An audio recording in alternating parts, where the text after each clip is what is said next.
తదుపరి వృషభ రాశి. వృషభ రాశి అనగానే కృత్తికా నక్షత్రం 2, 3, 4 పాదాలు, రోహిణీ నక్షత్రం 1, 2, 3, 4 పాదాలు, మృగశిర నక్షత్రం 1, 2 పాదాలు.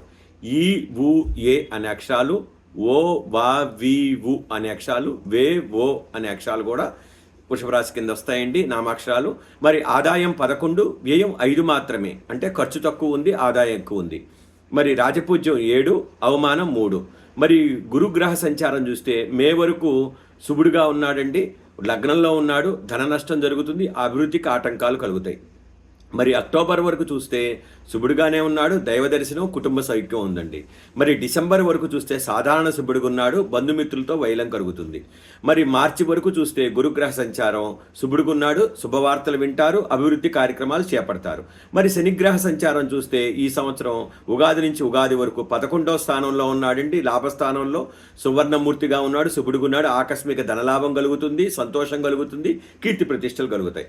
మరి రాహుగ్రహ సంచారం చూస్తే మే వరకు లాభంలో ఉన్నాడు, సువర్ణమూర్తిగా ఉన్నాడు, శుభుడుగా ఉన్నాడు.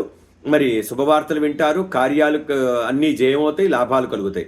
మరి మే నుండి ఉగాది వరకు కుంభంలో వృత్తి స్థానంలో ఉన్నాడు, సంతృప్తి కలుగుతుంది, అభివృద్ధి కలుగుతుంది, విందు వినోదాలు కలుగుతాయి.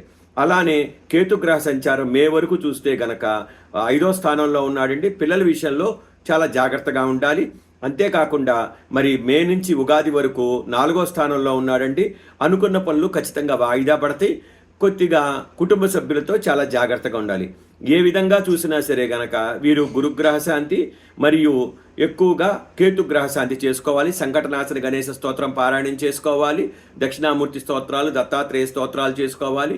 ఈ చేసుకోవటం వల్ల సంకటహర చతుర్థి వ్రతం చేసుకోవటం, మరి గరికతో పూజ చేయించుకోవటం, ఉండాలతో పూజ చేయించుకోవడం, గణపతికి గోడ చేస్తే చాలా బాగుంటుంది. స్వస్తి.